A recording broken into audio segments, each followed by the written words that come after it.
Assalamualaikum warahmatullahi wabarakatuh. Alhamdulillahirabbil alamin. Asyhadu an la ilaha illallah wa asyhadu anna Muhammadar Rasulullah. Raditu billahi rabba wa bil islami dina wa bi Muhammadin nabiyya wa rasula. Rabbi shrah li sadri wa yassir li amri wa hlul 'uqdatam min lisani yafqahu qawli. Alhamdulillah ya, kita bersyukur pada Allah dan sangat amat senang sekali berjumpa dengan Anda di mana saja Anda berada. Tentunya kami berharap Anda selalu diberikan kesehatan dan rezeki yang barokah dari Allah Subhanahu wa taala. Kita sharing kembali ya tentang manajemen pakan dan nutrisi untuk sapi perah yang optimal tentunya nanti ya, produksinya optimal nantinya. Oke. Jadi manajemen pakan dan nutrisi adalah fondasi dasar utama dalam keberhasilan peternakan sapi perah ya. Pakan yang berkualitas tentunya harus didukung dengan nutrisi yang seimbang, bukan hanya sekedar memberi makan ya, tetapi merupakan investasi untuk pertumbuhan ya, kemudian untuk reproduksinya dan produksi susu yang optimal. Jadi tanpa kita memperhatikan dengan cermat terhadap aspek ini, tentunya potensi genetik yang ternak yang kita punya ataupun sapi perah yang kita punya tidak akan terwujud sepenuhnya, tidak akan tampil secara optimal, dan ini berbagai masalah mungkin muncul nantinya kalau tidak didukung dengan kualitas makan yang baik ya. Ini hal-hal yang harus diperhatikan kita semua, tidak hanya diperhatikan tapi diterapkan di lapangan. Jadi kita memahami manajemen pakan dan nutrisi ini ya. Jadi kalau kita bahas tentang manajemen pakan dan nutrisi ini adalah proses bagaimana proses ini dilakukan secara sistematis di dalam mengelola pemberian pakan kepada ternak yang kita pelihara ataupun ternak perah yang kita pelihara, mencakup apa pakannya, mulai dari kualitas ya, kuantitasnya, dan waktu di mana kita melakukan pemberian pakan itu pada ternak. Nah, kalau ditanya apa tujuannya? Tujuannya adalah untuk memenuhi kebutuhan nutrisi spesifik ternak yang berbeda-beda tergantung pada usia misalnya, kemudian fase laktasi ternak kita, dan kondisi kesehatan ternak kita. Nah, tujuan utama jelas ya, untuk meningkatkan produksi susu yang berkualitas. Tidak hanya produksinya, kuantitasnya, tetapi kualitasnya. Yang berikutnya adalah untuk menjaga kesehatan dan vitalitas ternak. Kemudian juga meningkatkan efisiensi biaya pakan.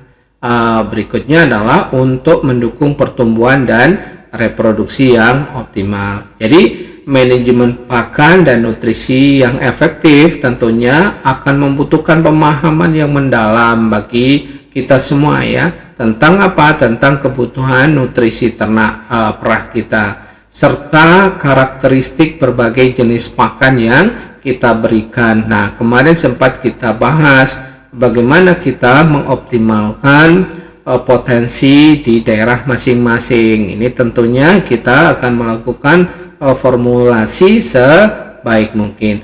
Nah, dengan pengelolaan yang tepat, peternak dapat mengoptimalkan nanti potensi genetik. Jadi performance genetik nanti, potensi genetik ternak yang kita pelihara untuk mencapai hasil yang optimal ya, ataupun yang maksimal. Nah, kalau ditanya ya, kalau kita pelajari jenis-jenis pakan untuk ternak perah ya, yang pertama itu tentunya adalah karena ternak ruminansia, ternak perah itu ternak ruminansia, itu tidak lepas dari pakan hijauan. Sumber serat utama yang penting untuk kesehatan ya, pencernaan ternak, contohnya rumput lapangan ya, ada rumput gajah, rumput odot, rumput raja, dan lain-lain ya, sesuai dengan yang ada di sekitar kita. Kemudian leguminosa ya, baik leguminosa pohon yang menjadi andalan di daerah kita, terutama di musim kemarau, bisa lam toro, bisa turi, sesbania glandiflora, ya, gamal, angsana, kaliandra, dan seterusnya. Ada indigo vera juga, dan juga pakan yang ataupun hijauan yang kita olah, ya, kita olah dibikin silase. Itulah pakan hijauan, termasuk nanti kalau misalnya kita olah juga limbah pertanian yang ada di sekitar kita. Nah, yang kedua, pakan yang harus disiapkan itu adalah pakan konsentrat. Nah, pakan konsentrat ini adalah sumber energi dan protein yang padat, yang kompak, ya. Contoh misalnya biasanya dibuat dari biji-bijian, ya, baik jagung, kedelai, dedak padi, bungkil kelapa ataupun bungkil kedelai, dan konsentrat pabrikan, ya. Termasuk di situ biasanya ada untuk peningkatan proteinnya adalah menggunakan tepung ikan.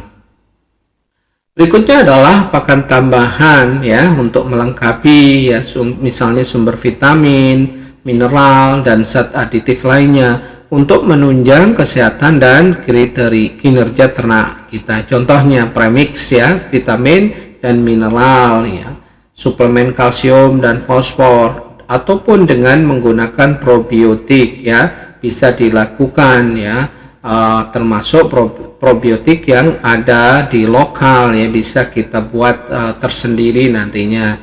Nah, kombinasi yang tepat antara hijauan, antara konsentrat dan pakan tambahan akan memastikan bahwa ternak perah kita akan mendapatkan semua nutrisi yang dibutuhkan untuk produksi susu yang optimal. Nah, sekarang kita bahas bagaimana kebutuhan nutrisi esensial untuk sapi perah kita. Yang pertama, ya, tadi sudah di-spill dikit-dikit atau dijelaskan. Yang pertama, sumber energi, ya. Sumber utama tenaga untuk aktivitas sehari-hari, ya, baik itu pertumbuhan, ya, termasuk hidup pokok, ya, pertumbuhan, reproduksi, dan produksi susu. Nah, kekurangan energi ini dapat menyebabkan terjadinya penurunan produksi susu dan masalah reproduksi lainnya, ya. Kemudian yang kedua, komponen nutrisi atau nutrien yang harus ada itu adalah protein. Ini adalah komponen penting dalam sintesis protein susu. Jadi pertumbuhan jaringan, ya, termasuk jaringan tubuh ataupun organ yang ada di dalam ternak sapi perah, dan juga perbaikan sel. Kekurangan protein dapat menghambat pertumbuhan dan produksi susu nantinya. Nah, sementara yang berikutnya adalah serat. Ini akan membantu menjaga kesehatan sistem pencernaan dan merangsang produksi air liur. Yang penting untuk menetralkan asam di dalam rumen. Jadi kekurangan serat dapat menyebabkan masalah pencernaan seperti asidosis nantinya. Nah, kalau kita memberikan pakan yang terlalu fermentable, ya, mudah terfermentasi, akan berdampak pada asidosis nantinya, ya. Ini tidak bagus juga. Yang berikutnya adalah vitamin dan mineral. Ini akan mendukung berbagai fungsi metabolisme, kemudian sistem kekebalan tubuh, ya, dan kesehatan tulang. Kekurangan vitamin dan mineral dapat menyebabkan berbagai masalah kesehatan dan penurunan produksi susu, ya. Nah, memahami proporsi yang tepat dari setiap nutrisi ini sangat penting untuk menjaga kesehatan dan produktivitas ternak perah yang kita pelihara, ya. Jadi ini kombinasi kita harus siapkan di dalam formulasi ransomnya, kecukupan energi, protein, serat, vitamin dan mineral, ya. Apalagi dalam posisi ternak kita itu lagi posisinya adalah laktasi. Ini juga benar-benar harus dipersiapkan dengan baik. Nah, kita akan berpikir bagaimana strategi pemberian pakan yang efektif. Yang pertama yang bisa kita lakukan adalah formulasi pakan seimbang. Jadi menyusun komposisi pakan dengan proporsi nutrisi yang tepat sesuai dengan kebutuhan ternak. Ya, kita lihat usianya, fase laktasinya, kemudian produksi susunya. Kalau perlu ya, kalau misalnya belum bisa, konsultasikan dengan ahli nutrisi ternak untuk memformulasi formulasi untuk pakan yang terbaik. Ataupun di daerah ya, bahwa bisa konsultasi dengan teman-teman kita yang ada di dinas peternakan yang memang punya kemampuan untuk memformulasi ransum ya, ataupun penyuluh ya peternakan yang mempunyai kemampuan untuk formulasi pakan ternak terutama sapi perah ya. Kemudian jadwal pemberian ini penting juga ya. Jadi berikan pakan ini secara teratur pada waktu yang sama setiap hari. Tidak boleh suka-suka, oh lagi kondangan, kemudian lagi hujan, lalu ditunda. Tidak bisa untuk sapi ini. Jadi konsistensi ini akan membantu menjaga stabilitas rumen dan memaksimalkan penyerapan nutrisi nantinya di dalam rumen ataupun sistem pencernaan yang lebih lanjut ya. Kemudian manajemen penyimpanan pakan ini tidak kalah pentingnya. Jadi pakan harus disimpan di tempat yang kering dan bersih dan terlindungi dari hama. Pakan yang berkualitas buruk ini dapat menurunkan produksi susu dan menyebabkan masalah kesehatan. Apalagi misalnya ada racun, aflatoksin dan lain-lain. Ini akan berdampak sangat besar ya. Kadang-kadang tidak terlihat, nah, kasat mata ya, tahu-tahu banyak jamur gitu ya, baik untuk konsentrat ataupun sumber hijauan atau pakan yang lain. Nah, yang berikutnya adalah monitoring kinerja ternak kita. Jadi harus dipantau produksi susunya, bagaimana berat badannya, dan kesehatan ternak secara berkala. Data ini akan membantu kita semua untuk mengevaluasi apakah kebutuhan atau kecukupan nutrisi dan membuat penyesuaian jika diperlukan ya. Tantangannya kalau di kita ini ya, terutama di kita punya dua musim ya, musim penghujan ataupun musim kemarau. Biasanya ada kecenderungan di musim kemarau itu pakan agak kurang ya, termasuk kualitasnya ya. Nah, ini harus diantisipasi. Tidak bisa untuk sapi perah itu kita pelihara ada fluktuasi pada pakannya ya.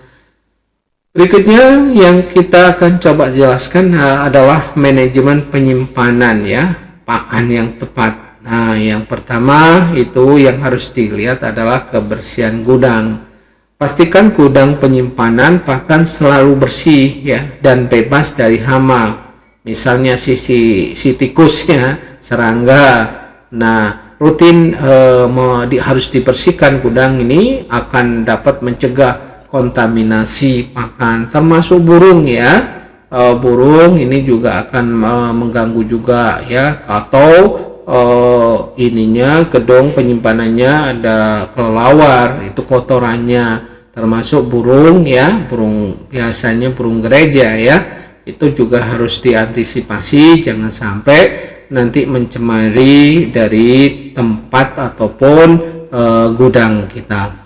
Kemudian ventilasi yang baik. Jadi gudang harus memiliki ventilasi yang baik ya untuk mencegah kelembaban dan pertumbuhan jamur. Kelembaban tinggi ini dapat merusak kualitas pakan nantinya ya. Ini banyak terjadi karena misalnya kurang pas tempat penyimpanannya, akhirnya bahan pakan kita berjamur. Itu akan mengganggu dan bahkan ada toksin di situ, dan itu akan berdampak pada produksi ataupun produktivitas ternak perah yang kita pelihara. Kemudian pemisahan jenis pakan. Jadi pisahkan jenis pakan yang berbeda untuk mencegah kontaminasi silang ya. Jadi kemudian beri label pada setiap jenis pakan untuk memudahkan identifikasi ya. Jadi kita harus melakukan pemisahan. Syukur-syukur tiap bahan itu ada kemasannya ya, seperti di gambar, baik entah karung, yang kedap udara dan lain-lain ya. Kemudian penyimpanan pakan yang baik, tentunya ini adalah investasi untuk menjaga kualitas dan nilai nutrisi pakan yang pada akhirnya akan berdampak positif pada kesehatan dan produktivitas ternak yang kita pelihara. Ya, beberapa hal yang harus dipersiapkan untuk pergudangan ya, bukan perkandangan, gudang bahan pakan kita. Nah, berikutnya adalah monitoring kinerja ternak. Jadi kunci keberhasilan manajemen pakan ini ya, misalnya produksi susu. Ini harus dicatat ya, catat produksi susu harian dan bulanan setiap sapi ya. Penurunan produksi susu yang signifikan dapat menjadi indikasi masalah nutrisi yang terjadi. Jadi recording itu harus benar-benar diterapkan kalau kita mau berhasil di dalam usaha sapi perah ini. Jadi track record ya, setiap sapi itu harus tercatat. Kemudian berat badan ya, pantau berat badan sapi secara berkala. Berat badan yang ideal menunjukkan kecukupan nutrisi dan kesehatan yang baik ya, terutama dari ransum ataupun konsentrat yang diberikan apalagi pada saat masa laktasi. Kemudian kesehatan ternak ya. Jadi perhatikan tanda-tanda kesehatan ternak seperti nafsu makannya bagaimana, apakah berkurang ya, kemudian kondisi fesesnya dan suhu tubuh. Nah, perubahan yang abnormal dapat mengindikasikan terjadinya masalah kesehatan terkait dengan nutrisi. Nah, dengan kita memantau kinerja ternak secara teratur, kita akan dapat mengidentifikasi masalah nutrisi ini sejak dini ya. Jangan nanti kalau sudah terlanjur rusak ternak kita, produktivitasnya baru kita pantau ya, akan terlambat nantinya. Dan kita akan bisa kalau secara dini ini akan bisa mengambil tindakan korektif yang tepat ya, baik dalam penyusunan ransum nantinya. Jadi dari beberapa penjelasan di atas bisa disimpulkan dan mungkin strategi yang bisa dilakukan ke depannya. Misalnya ya, bahwa manajemen pakan dan nutrisi yang optimal adalah investasi yang penting dalam keberhasilan peternakan sapi perah kita. Dengan memahami kebutuhan nutrisi ternak, memilih jenis pakan yang tepat, kemudian menerapkan strategi pemberian pakan yang efektif, dan memantau kinerja ternak secara teratur ya, kita akan dapat meningkatkan produksi susu, menjaga produksi susu tetap stabil ya, dan termasuk menjaga kesehatan ternak dan memaksimalkan keuntungan. Itulah ujung-ujungnya ya. Kemudian langkah selanjutnya dilakukan konsultasi ya dengan ahli nutrisi ternak ya, untuk menyusun formulasi pakan yang sesuai dan dengan kebutuhan ternak kita. Nah, saran dari kita, upayakan kita menggunakan potensi lokal. Insya Allah di setiap provinsi ataupun setiap kabupaten itu potensinya sangat besar di Indonesia ini ya. Kemudian yang kedua, langkahnya yang bisa kita terapkan ya, sistem pencatatan yang baik untuk memantau kinerja ternak secara teratur. Jadi dilakukan recording. Recording itu adalah pencatatan apa semuanya ya, termasuk produksi susunya, termasuk reproduksinya, termasuk kondisi kesehatannya, dan itu masing-masing terekod, bukan per kelompok ya. Kemudian kita evaluasi dan perbaiki strategi manajemen pakan ya, secara berkala berdasarkan data yang kita kumpulkan. Jadi dari data yang sudah kita rekod atau kita catat itu menjadi bahan untuk melakukan strategi bagaimana merencanakan ke depan nantinya. Mungkin itu yang bisa disampaikan pada kesempatan ini, mudah-mudahan bermanfaat ya. Tetap optimis, salam sehat semua ya. Semoga Anda selalu diberikan kesehatan dan rezeki yang melimpah. Nasrun minallah wa fathun qarib. Wassalamualaikum warahmatullahi wabarakatuh.